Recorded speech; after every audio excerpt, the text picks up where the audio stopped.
We recently celebrated 30 years of TS Lombard, and in the context of that I produced a booklet which describes in summary form the developments in the world over the last 30 years, which have been dramatic. And the first thing to say is that it has been largely a success story, because of course we're going back to the end of the Cold War and the beginning of the huge tech transformation of the 1990s, which has changed the way we all live. And of course it also led up to the financial crisis of 10 years ago, which has not actually been dealt with properly, and neither have we recovered from it properly. The result of the successes are interesting because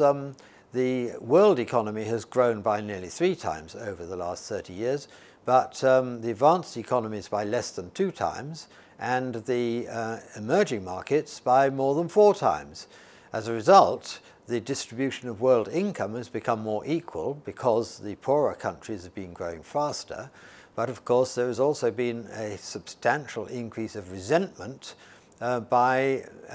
the less well-off people in the advanced countries, who feel that the growth and the redistribution has been at their expense. And this has been aggravated in the case of the United States in particular by the tech revolution, which has taken away a large quantity of income and jobs from middling income type people. And as a result of that, they are reasonably angry, but the anger in the natural kind of way expresses itself more in resentment of the undercutting of wages by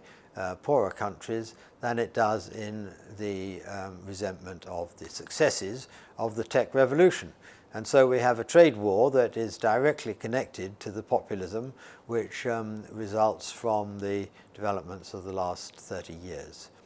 At the same time, we have had certain weaknesses of policy development, both in the United States and in Europe, that I think is too complex to deal with here, but which are dealt with in the booklet. And as a result of all of this, we also have a new development, new not of course to scientists, but new to the world economy, namely climate change, which is very much a function of the growth of output and of greenhouse gas emissions that are associated with the improvements of output in the world economy. And climate change, of course, is going to be with us as a major economic issue affecting how everyone behaves for the next 5, 10, or even 30 or 50 years. At the same time, the populism is forcing changes in policy that will also affect considerably the potential for growth over the next 5 or 10 years at least. And so we're now entering a period which, at least in prospect, looks choppier and more difficult than the one before. But it's only fair to say that if we'd gone back to 1988 and asked ourselves how well things were going to go, we would not have forecast the successes we have seen over the last 30 years. And so one has to be skeptical about the risks.